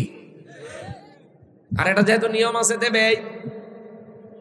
4 মাস 10 দিনের ভেতরে যখন বিয়ে হয়ে যাবে অন্য জায়গায়, মাত্র 7 দিন সংসার করার পরে বলবে ওর আব্বাকে কল দিয়ে বলবে, আব্বা হামজা তো আর কি ছিল, এখন যেটা পেয়েছি এটা 100 গুণ ভালো। অথচ ওর জন্য আমি করিনি কি, রাত দিন এক করে ফেলেছি। কি কথা বলছি না? আমরা অনেক স্বামী আছি তার স্ত্রীকে খুশি রাখার জন্য, সুখে রাখার জন্য, মা বাবাকে খুশি রাখার জন্য, সুখে রাখার জন্য, সন্তানাদির আখের গোছানোর জন্য অনেক মানুষ আমরা এখন এই পাগলামি করছি যে বাবা শাহজালাল সব হালাল। এরকম মানুষ নেই দেশে? আছে মানে আমরাই আছে মানে। আপনি এখান থেকে পরিত্রাণ পাওয়ার জন্য চেষ্টা চালান। এমনকি এখানে এই ভট্ট মিয়া যদি এখন 100 বছর পরে এই কক্সবাজারে আসে, ওনার যে বাড়ি দেখলাম জান্নাত মনে হয় দ্বিতীয় জান্নাত। এই বাড়িতে 100 বছর পরে উনি আসলে জীবনে ওনারে ঢুকতে দেবে না। কি কথা বললেন? আমি কি বানিয়ে বলছি? জীবনও না। আমি আমার নিজেরটা বলছি। আমার বাবার নাম রিয়াজউদ্দিন জাহান আলী, তার বাবার নাম নমাজ আলী। এরপরে আমি আর জানি না। হ্যাঁ, 3 পুরুষের পরে আমার জানি না, আর আমার জানার দরকারও নেই। কারণ আমি তাদের চিনিও না, তাদের নামও জানি না, তাদের জীবনে দেখিও না। আমি নমাজ আলীকেও দেখিনি, শুধু নাম শুনেছি। আমি আমার জাহান আলী পর্যন্ত চিনি, আমার দাদা, ওই দাদার বাপকে আমি দেখিনি। এবার বলেন তো, এনারে যদি জিজ্ঞাসা করেন ওনার বাবার নাম কি, বলেন? বেলায়েত হোসেন দাদার নাম, তার বাবার নাম আর মনে নেই। আমারও তো 3টা মনে আছে, ওনার 2টো মনে আছে। এখন ওই হাসমত আলী ওনার হচ্ছে দাদা। হাসমতের বাবা যিনি, তিনি যদি এখন ফিরে এসে বলে এই কক্সবাজারের এই ভিটা আমার, এই বাড়ি আমার, ঢুকতে দেবে? উনি কেন, আমার নিজের ওই নমাজ আলীর বাবা যদি এখন ফিরে আসে, অথচ মাত্র 100 বছর আগে মারা গেছে, ওই লোকটা যদি এখন ফিরে এসে বলে যে এই সব আমার ছিল, এই ভেটা আমার, এই কুষ্টিয়ার 2 তলা বাড়িও আমার, আমি বলবো ভণ্ডামি করেন, হাত মুখ সব খুলে ফেলবো। যান এখান থেকে যান। আপনার যদি জায়গা না থাকে, মসজিদে থাকেন, কথা বলছেন এখানে, এইটার নাম দুনিয়া না? আল্লাহ এইটাই বুঝিয়েছেন সূরা আলে ইমরানে। রব্বুল আলামিন বলেন ফামাঙ্গে সহসিহানিন নার ওয়া উদখিলাল জান্নাতা ফাকাদ ফাজ। এই পৃথিবী আসল না, হার জিত হবে মরণের পরে। কাউকে যদি আল্লাহ জাহান্নাম থেকে মুক্ত করে জান্নাতে দিয়ে দেয়, তার জীবন সফল। এটা এক অর্থ। আর একটা অর্থ আছে, আপনারা শুনতেছেন? এটা সূরা আলে ইমরান 4 নম্বর পারা 13 নম্বর পৃষ্ঠা 13 নম্বর লাইনের 185 নম্বর আয়াতের শেষের দিকে আছে। আল্লাহ বলেন হার জিত এই দুনিয়ায় নেই, আসল সফলতা বিফলতা মরণের পর। যদি কাউকে আমি জাহান্নাম থেকে মুক্ত করে জান্নাতে দিয়ে দেই, এর জীবন পুরো সফল। এটা এক অর্থ। আর একটা অর্থ কি? আর একটা অর্থ হচ্ছে দুনিয়ার জীবনে কাউকে যদি জাহান্নামের কাজগুলো থেকে আস্তে আস্তে আমি মাইনাস করে করে বিরত রেখে রেখে জান্নাতের কাজের দিকে আস্তে আস্তে এগিয়ে দেই। আগে আপনি জাহান্নামের কাজগুলো করতেন, আস্তে আস্তে ছেড়ে দিয়েছেন, জান্নাতের কাজের দিকে এখন আস্তে আস্তে এগিয়ে যাচ্ছেন, আপনার জীবন সফল। আপনি আগে ঘুষ খেতেন, এখন আর খান না। আগে সুদ খেতেন, এখন আর খান না। আগে নামাজ পড়তেন না, এখন পড়া আরম্ভ করেছেন। আপনি মনে করবেন আমি আস্তে আস্তে জাহান্নামের পথ থেকে দূরে সরে জান্নাতের নিকটবর্তী হচ্ছি। এরকম জীবন আমরা এখনো বানাতে পারি নাই। আগে অনেকেই ঘুষ খেত ব্যাংকের, সুদ খেত ব্যাংকের মাধ্যমে, এখন ডিজিটাল কায়দা আরম্ভ করেছে। এখন টাকা ছেড়ে রাখে, টাকা আসে, একটু বেশি পাওয়া যায়। এলাকায় এখন আরম্ভ হয়েছে কিনা আমি জানি না, ওই যে টাকা ছেড়ে রাখে 1000, তখন 100 টাকা বেশি দেয় মাসে মাসে। এই সুদ যারা খাচ্ছেন এরা কিন্তু নিজের মায়ের সাথে জেনা করছেন। এ নাউজুবিল্লাহ পর্যন্ত কি শেষ না? এটা আজকে মানা লাগবে। বলেন বলেন। যারা টাকা ছেড়ে রেখেছেন, 1000 টাকা দিলে 100 টাকা বেশি দেয়। যদি এরকম কেউ থাকেন, এই মুহূর্তে তওবা করা লাগবে যে আমি আমার আসল টাকা বাদ দিয়ে বাকিটা মাফ করে দিলাম, আমি আর নেব না। কারণ আমি মায়ের সাথে জেনা করে নামাজ পড়ে করবো কি? কি কারা কারা ছেড়ে দিতে পারবেন? হাত তোলেন তো। আরে আল্লাহ, এলাকায় এই ব্যবসা তো ধ্বংস চলছে। বাবা শাহজালাল সব আলাল চালান, অসুবিধা নেই। অন্তত যারা হাত তুললেন ছেড়ে দেওয়া লাগবে। এমনকি এখনো এখানে বসে আছে যে ওয়াজ শুনে যে ওই সুদের টাকা তুলবো। কথা বলছেন না কেন?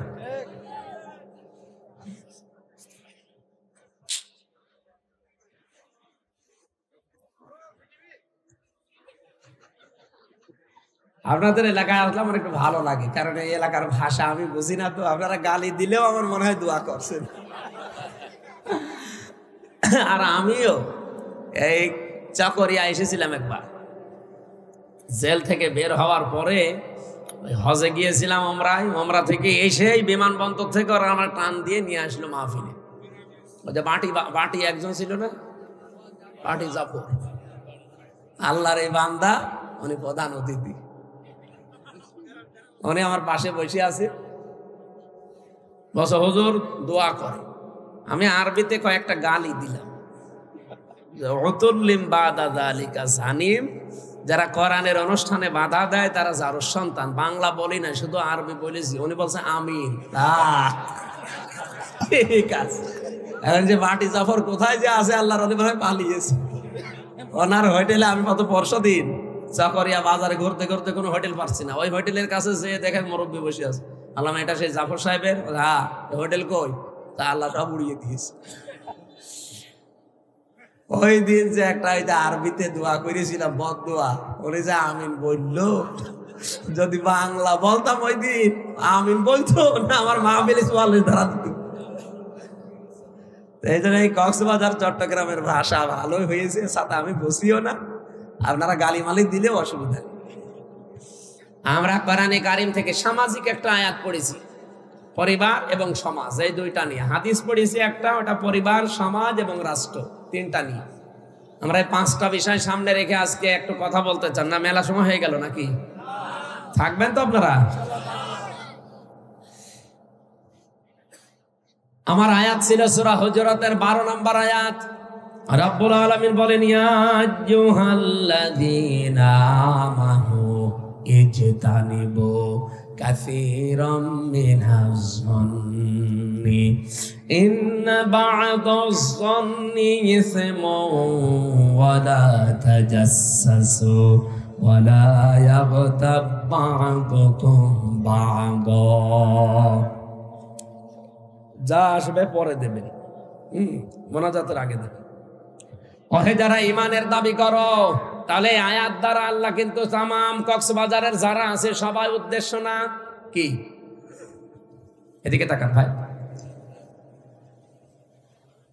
ঠিক আছে, কিছু দিলে প্রশ্ন কারো যদি থাকে লিখে রাখবেন, মোনাজাতের আগে দেবেন। ঠিক আছে, এখন ডিস্টার্ব করি না। আজকের যে আয়াত, এটা কিন্তু বাংলাদেশে সবার জন্য না, এমনকি এই কক্সবাজারে যারা বাস করেন সবার জন্য না। আজকে আমি যে চুল কেটে আসলাম, যিনি আমার চুল কেটে দিচ্ছিল, ওর বুকের ওপরে একটা মালা দেখে আমি টের পেয়েছি যে দাদা। তার মানে ওনার জন্য আজকের আয়াত না, ওনার তো ইমানই নেই। কি কথা বলেন না কেন? ওই যে নীলগিরি, কক্সবাজারে যে সমুদ্র সৈকতের আগে নীলগিরি যেটা আছে, ওই জায়গায় চুল কাটিয়েছিলাম। এমন ভাবে কেটে দিয়েছে টুপি খোলা যাচ্ছে না। এমনি আমার শরীরে মাংস নেই, জালেমরা সব শেষ করে দিয়েছে। চুল একটু ছিল যাক লাগতো, এমন কাটা কেটেছে, বাটি 60 আমার একদম বাটি করে দিয়েছে ওই বাটি। আজকে যেহেতু আয়াতটা সবার জন্য না, এই জন্য সবাই এখানে শোনার দরকার নেই। এই আয়াতটা শুধুমাত্র কাদের জন্য? ইমানদার। বলেন বলেন, ঈমান আমাদের আছে তো? ওই যে ঈমানের সংজ্ঞা বললাম, ভালো কাজ দেখলে আনন্দ লাগবে, অন্যায় দেখলেই ভেতর থেকে একটা বাধা আসবে। আল্লাহ এরকম ঈমানদারকে ডাক দিয়ে বললেন, ইজিতা নিব, বেঁচে থাকবা।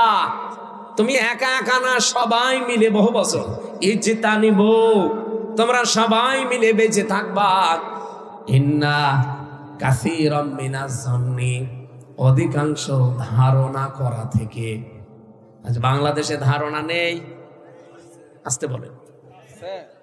জামাত ইসলামের একজন নেতা ডক্টর শফিকুল ইসলাম মাসুদ হাফিজাহুল্লাহ, উনি কয়েকদিন আগে একটা গাড়িতে ওই যে পাঞ্জাবি সব, আপনাদের এই কক্সবাজারের নিয়ামতুল্লাহ নিজামী নামে একটা ছেলে ব্যবসা করে, পাঞ্জাবির ব্যবসা, এই পাঞ্জাবি সব, অনেকটা গাড়ি নিয়েছে। ওই গাড়িতে নাকি ভাই ঘুরছিল, এইটা নিয়ে দেখলাম তারপরের দিন তোল পাড় চলছে যে স্মার্ট গ্রুপের কাছ থেকে জামাত ইসলাম টাকা পয়সা খেয়ে। এটা একটা কথা বলল, কোথায় স্মার্ট গ্রুপ আর কোথায় স্মার্ট পাঞ্জাবি? আপনি সঠিকভাবে কোনো তথ্য না জেনে আন্দাজে এক ধারণা করলেন, এটার দ্বারা কত ক্ষতি হয়ে গেল আপনার জীবনে জানেন? কারণ যারা এইভাবে আন্দাজে ধারণা করে, যে এলাকায় এই যে আন্দাজে ধারণা করা, এই রোগটা বেশি। যে জিনিস যে জানে না তার উপর ওই দোষটা চাপিয়ে দেওয়া, এই গুনাহ বেশি। ওই এলাকার মানুষের দোয়া কবুল হওয়া বন্ধ হয়ে যায়। কথা বুঝতেছেন? তাহলে কত বড় অপরাধ বাংলাদেশেরা করলো, যারাই করেছে তারা যদি, আল্লাহ বলেন ইজিতা নিব, বেঁচে থাকবা, কাসীরাম মিনাজ জন্নি, অধিকাংশ ধারণা করা থেকে। ইন্না যাবাদাজ জন্নি ইসমুন, কারণ অধিকাংশ ধারণাই হচ্ছে গুনার কাজ। কথা বলেন না কেন? রিকশা দিয়ে একজন চলে যাচ্ছে তার স্ত্রী নিয়ে, আপনি আন্দাজে এক ধারণা করলেন ও চরিত্র ভালো, মেয়ে লোক নিয়ে যাচ্ছে, আরে ভাই ওটা তোর বউ অথবা বোন অথবা মাও হতে পারে, ওর আপন খালাও হতে পারে। যে 14 জন মহিলার সাথে দেখা করা যায় যাচ্ছে, তাদেরকে যদি আপনি নিয়ে যান, গোনা আছে? আপনার মা যেতে পারে, আপনার মেয়ে যেতে পারে, আপনার বউ যেতে পারে, আপনার ফুফু যেতে পারে, আপনার খালা যেতে পারে, আপনার ভাইয়ের মেয়ে যেতে পারে, আপনার আপন বোনের মেয়ে যেতে পারে, আপনার পুত্রবধূ যেতে পারে। এরকম 14 জন, কয়জন? এই 14 জন মহিলা যদি আপনার সাথে যায়, আর আপনি আন্দাজে রাস্তায় দেখে একটা ধারণা করে দিলেন, এই আন্দাজে ধারণা করা কি কাজ? ছোটখাটো গোনা না, কবিরা গোনা। আল্লাহ বলেন বেঁচে থাকবে এই গোনা থেকে। আলা তাজাসসু, মানুষের পেছনে অনুসন্ধান করতে লেগে যাবা না। এটা আগস্টের 5 তারিখের পর থেকে বেশি আরম্ভ হয়েছে। একে অন্যের পেছনে লেগে আছে, কি করে তার গোপন দোষগুলো ফাঁস করে মানুষের কাছে কালার করা যায়। আলা ইয়াগতাব বা'দুকুম বা'দা, একে অন্যের পেছনে গোয়েন্দাগিরি করবা না, লেগে থাকবা না সব সময়। রব্বুল আলামিন এতটুকু শেষ করে দিতে পারতেন, এবার একটা ভয়ঙ্কর কথা বললেন। এই যে নিজে যেই গোনা করে, এই গোনাটা আর একজনের উপরে চাপিয়ে দিয়ে তাকে কালার করে দেওয়ার চেষ্টা করে, নিজে সাদাবাজি করে, আর এই দোষটা চাপিয়ে দেয় একটা ভালো মানুষের উপরে। বাংলাদেশে এই গোনা নেই? বলেন। ইসলামী ব্যাংকের নাম বলেন, অনেকে দেখি বলে আরে ভাই ইসলামী ব্যাংক যাদের ছিল তারা ফেরত পেয়েছে। আপনি আন্দাজে সাদাবাজ বলে তাদের নাম চালিয়ে দেন কোন কারণে? এতদিন যাদের কাছে ছিল তারাই তো ছিল সাদাবাজ, ছিনতাইকারী। তারা এটা ছিনতাই করে নিয়েছিল এতদিনে। এখন যাদের কাছে আছে এটা তাদের নিজেদের জিনিস, তারা নিজেরা ফেরত পেয়েছে। আর তাদের নামে আপনি সাদাবাজ বলে চালিয়ে দেন, যারা সাদাবাজি করেছে, ছিনতাই করে নিয়েছে। এই গণাটা যদি বন্ধ না হয়, আপনি নামাজ পড়েন, রোজা রাখেন, হজ করে এসেছেন, এগুলো সব লোক দেখানো হবে। আল্লাহ পাক বলেন আইয়ুহিব্বু আহাদুকুম আইয়াকুলা লাহমা আখি মাইতান, তোমাদের কেউ কি ভালোবাসো যে মরা ভাইয়ের গোশত খেতে? আপনাকে যদি এখন আমার এই মরা ভাইকে জবাই করে গোশত দেওয়া হয়, খাবে? অথচ ওই গোনা আপনি লিপ্ত, যারা মানুষের পেছনে লেগে থাকে। আর সেই গোনা যেই লোক করে নাই, ওই দোষ যদি কেউ ইচ্ছা করে তার উপরে চাপিয়ে তাকে কালার করে দেয়, ওই দোষ যতদিন আপনি না করবেন ততদিন আপনার মরণ হবে না। গত বছরের 1 বৈশাখ পালন করার সময় মাওলানা মতিয়ার রহমান নিজামী, আল্লামা দেলাওয়ার হোসেন সাইদি, অধ্যাপক গোলাম আজম, ইসলামী স্কলার যারা এদেশে অনেক আলেম ওলামার বিভিন্ন মূর্তি তৈরি করে পয়লা বৈশাখ পালন করেছিল, কার্টুন তৈরি করে, কথা বলছেন না? আর সেইটা 1 বছরের ব্যবধানে আল্লাহ পুরা উল্টিয়ে দিয়ে এখন হাসিনার কার্টুন তৈরি করে, তাও রাক্ষসী কার্টুন। যেই গোনা যে করে নাই 10 তার উপর চাপিয়ে দিলেন কেন? এখন নিজে যা করেছিলেন যেই 10 চাপিয়ে জনগণের সামনে কালার করার জন্য আল্লাহ আপনাকে পুরা 100 গুণ কালার করে দিয়েছে। আপনার চেহারা দেখলে এখন সবাই কেউ কেউ বলছে এটা আমার শাশুড়ির মতো লাগছে। হ্যাঁ, একজন মহিলা বলছিল, দেখো বলছে আমার শাশুড়ি এরকম রাক্ষসী, এই মহিলাও এরকম রাক্ষসী মতো লাগছে। এ সম্পর্কে সূরা নিসা 5 নম্বর পারা 15 নম্বর পৃষ্ঠা 10 নম্বর লাইনের 112 নম্বর আয়াতটা আপনার জন্য আমার জন্য প্রযোজ্য, আপনি লিখে রাখেন। অমাইয়াক সিব খাতিয়াতান আও ইসমান সুম্মা ইয়ারমি বিহি বারিআন ফাকাদ হিতামালা বুহতানা ওয়া ইসমান মুবিনা। পৃথিবীতে অনেক মানুষ এমন আছে নিজেরা অন্যায় করে, পাপ করে, আর এই পাপটা যখন হয়ে যায় তখন একটা নিরপরাধ মানুষের উপরে চাপিয়ে দিয়ে তাকে কালার করার চেষ্টা করে। এই লোকটা যেন নিজে প্রকাশ্য পাপের বোঝা বহন করে নিয়ে বেড়াচ্ছে। এরা যে পাপের বোঝা এতদিন বহন করে নিয়ে বেড়াচ্ছে, এটা আগস্টের 5 তারিখের পর থেকে আল্লাহ প্রমাণ দিচ্ছে। এই 15.5 বছরে যা করেছে, যত মারিং কাটিং করা, যত চুরি করা, যত অবৈধ কাজ করা, যত চরিত্রহীন হওয়ার জন্য কাজ করা, সব এখন জনগণের সামনে ওপেন হয়ে যাচ্ছে। একটা বুড়ো মানুষ, কাওয়া কাকুর মতো বুড়ো মানুষ, ওর নাকি রাত 12টা, 12:30, 1টা, 2টা পর্যন্ত নায়িকা লাগতো শুধু গা পাটিবার জন্য। বলেন সুবহানাল্লাহ। শরীর চলে না খাওয়া। আমি সিঙ্গাপুরে একবার ছিলাম, কি অবস্থা হয়েছিল বলেন তো।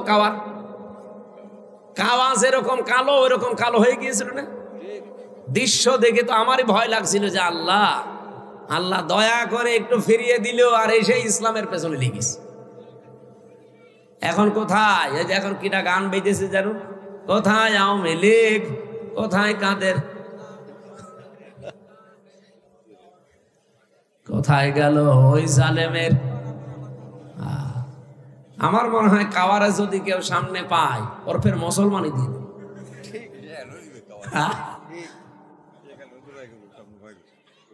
যা যা চরিত্র স্বাভাবিকতা হালকা পাতলা একটু দেখা যাচ্ছে, গভীরেরটা তো আমরা অনেকে জানি না। মানুষ এত নিচে নামে কি করি? তার মেয়ের বয়সী মেয়েদেরকে নিয়ে আনন্দ ফুর্তি করে, আপনার স্ত্রী নেই। আর বাকি অর্থনৈতিক বিষয়গুলো তো বললামই না। এক একজনের বাড়ি ছিল 620টা। সেদিন মালয়েশিয়া ছিলাম, সিঙ্গাপুর, মালয়েশিয়া, থাইল্যান্ড দেশগুলো ঘুরছিলাম। যেখানে উঠি হোটেলে দেখি এক শয়তান নিচে বসে বসে চা খাচ্ছে। কি গো হুজুর, আমি আগেই পালিয়েছি। আগে পালালেন কেন? আপনার না 620টা বাড়ি, একটা বাড়িতেও তো থাকতে পারেন না। এখন পালিয়েছেন, হোটেলে থাকেন, কয়দিন থাকবেন? একটা জীবন হইল। ওই দেশে ওরা সাহেব পাড়া বানিয়েছে, লন্ডনে বানিয়েছে, কানাডায় বানিয়েছে, বেগম পাড়া লন্ডনে। থাকতে পারে না, থাকে হোটেলে। আর এক একটা হোটেলের ভাড়া কি! যে কয় শয়তানকে দেখলাম একটাও শান্তিতে নেই। বলছো হুজুর দোয়া করি, দোয়া তোর জন্য দোয়া বের হবে। দেশের টাকাগুলো সব পাচার করে করে, ওই টাকাগুলো বাংলাদেশে যদি থাকতো, বাংলাদেশের 35 লাখ যুবক বেকার। এই মানুষগুলো বাইরের দেশে এসে রুটি বানায়, ঘর ঝাড়ু দেয়, রাস্তা পরিষ্কার করে, পায়খানা সাফ করে। আমি নিজে দেখেছি। এরা যে ওই দেশে ওই কাজ করা লাগতো না, এই দেশে সম্মানজনক একটা কর্মজীবন নিয়ে টিকে থাকতে পারত। এই শয়তানরা যত টাকা পাচার করেছে, আমি একটা হিসাব করলাম সেদিন ইন্টারনেট দেখে, যত টাকা পাচার হয়েছে 15.5 বছরে, বাংলাদেশের 4 বছরের বাজেট দেওয়া সম্ভব।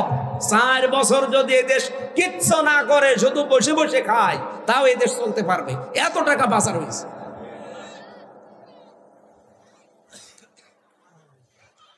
আর এখনো পর্যন্ত ওরা সাফাই গায় যে আমরা কি করেছি যে আমাদের মানুষ দেখতে পারে না।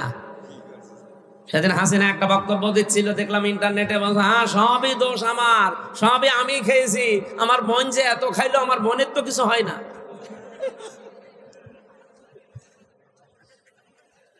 পাবনা রূপপুর পারমাণবিক কেন্দ্র থেকে ৭৬,০০০ কোটি টাকা রেহানা নিয়েছে এক জায়গা থেকে। আর বাকি যা আছে যে মাতার বাড়ি, এইদিকে না মাতার বাড়ি, এই সমস্ত জায়গা যত প্রকল্প, চট্টগ্রামের এই যে টানেল, এই পদ্মা সেতু, বড় বড় যত প্রকল্প, যত বড় বড় মেগা প্রজেক্ট, মেগা ডাকাতি হয়েছে। এই টাকাগুলো যদি তাও ডাকাতি করে নিজের দেশে রেখে দিত, তাও তো আমরা এখন কর্মসংস্থান খুঁজে পাতাম। আর শয়তানরা সব পাচার করেছে। নিজেরা দোষ করে আর ওই দোষটা ভালো মানুষদের উপরে চাপিয়ে তাদেরকে কালার করে। আল্লাহ পুরো উল্টিয়ে দিয়েছে। দেখেন এই শব্দের দিকে তাকিয়ে, আও ইসমাং বারিয়াং ফাকাদ ইহতামালা বুহতান ওয়া ইসমাম মুবিনা। গীবত আর বুহতান এক জিনিস না। আপনার ভেতরে দোষ আছে, আমি যদি বাইরে বলি ওটা হচ্ছে গীবত, আর আপনার ভেতরে দোষ নেই, আমি যদি বানিয়ে বানিয়ে আপনার নামে দোষ দেই ওটা হবে বুহতান, ওটা আরো মারাত্মক গুনাহ।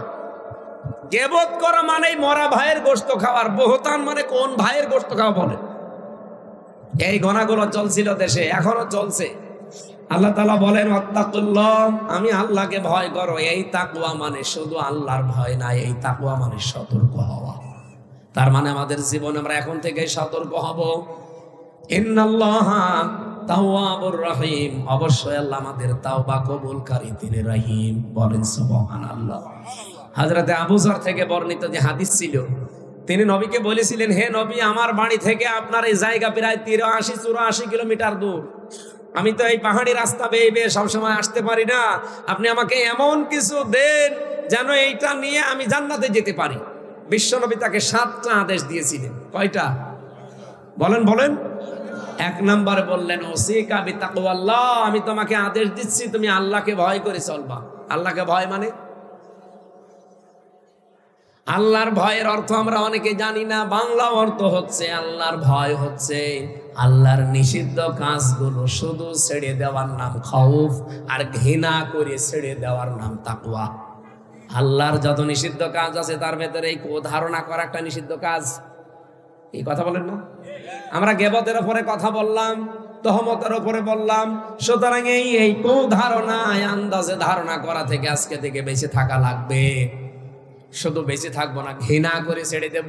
যেখানে গীবত হবে, মেয়েদের ভেতরে এটা বেশি হয়, এক জায়গায় বসলে শুধু গীবত, পরনিন্দা, পরচর্চা করা, এটা বন্ধ করা লাগবে। দরকার হয় চুপ থাকবেন, মাংসমাতা না যা, কথাবার্তারা যদি প্রয়োজন না হয় বলবেন না। আন্দাজে বকতে বকতে এমন বেশি কথা বলে। নবীজিকে প্রশ্ন করলেন সাহাবী, আমি যদি আল্লাহর তাকওয়া ভয় এটা অর্জন করি কি আমি পাবো? নবীজি বলেন ফাইন্নাহু আসিয়ানু লিআমরিকা কুল্লিহি, পৃথিবীর যত কাজ আছে সব কাজের ভেতরে আল্লাহ দেখবেন তোমাকে একটা সৌন্দর্য দিয়ে দেবে। তোমার কাজ দেখলেই পৃথিবীর মানুষ বুঝবে না এটা অন্য ধরনের মানুষ। আল্লাহ এই যে আদেশটা, উপদেশটা আবু যরকেই দিয়েছিল নবীজি, না আমরাও আছি? আমরা আছি না? এই উপদেশগুলো জীবনে আমরা যেন মেনে চলতে পারি। সম্মানিত ভাইরা, চট্টগ্রাম শহরে একটা অনুষ্ঠান আছে রাত 12টায়, এখন বাজে 11:05। আমি মেয়েদের জীবন নিয়ে জেলখানায় বসে বসে ওদের খুব কষ্ট দিয়েছিল, তারপরও চুরি চুরি করে লিখেছিলাম। 2টা বই আমার লিখিত আছে। একটা হচ্ছে দাম্পত্য জীবনের কলহ এবং তার সমাধান, এবং আদর্শ নারী। মেয়েদের কয়জন মানুষ পৃথিবীতে আদর্শ হবে, মেয়েকে আর বউকে পড়াবেন। ওই যে সাদা গাড়ি আছে, কয়েকটা পিস আছে, আপনারা শিক্ষিত মানুষরা নিয়ে যেয়ে ওদেরকে পড়াবেন। মেয়েদের জন্য একটা আছে, ছেলেদের জন্য একটা আছে। আমি আগামীতে আবার এই চট্টগ্রাম কক্সবাজার যদি আসি, একটা মাহফিল রাখবেন। আজকে ডবল হওয়ার কারণে একটু চাপ হয়ে গেছে। ওখানে শামসুল ইসলাম সাহেব, এরপরে শাহজাহান সাহেব বসে আছে। আমার এখন যাওয়া লাগবে। আমি আজকের মতো মাপ চেয়ে নিয়ে দোয়া করে শেষ করে দিচ্ছি। বইটা যাওয়ার সময় নিয়ে যান। আল্লাহুম্মা আমিন। লা ইলাহা ইল্লা আনতা সুবহানাকা ইন্নী কুনতু মিনাজ জালিমিন। রব্বুল আলামিন, সারা জীবন অপরাধ করে জীবনটা নষ্ট করে ফেলেছি।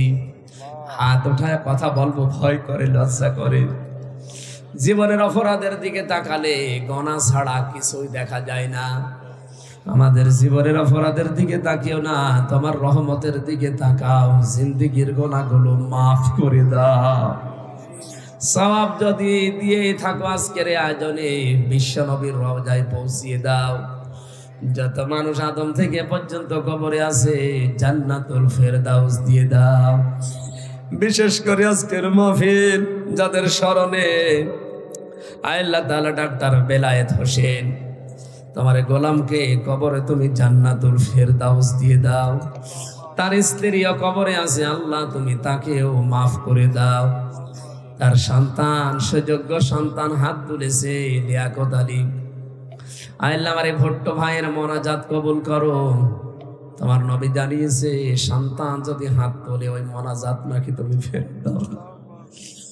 সন্তানের চোখের দিকে তাকাও, মুখের দিকে তাকাও, কাকতি মিনতি করে মা বাবার জন্য দোয়া করছে।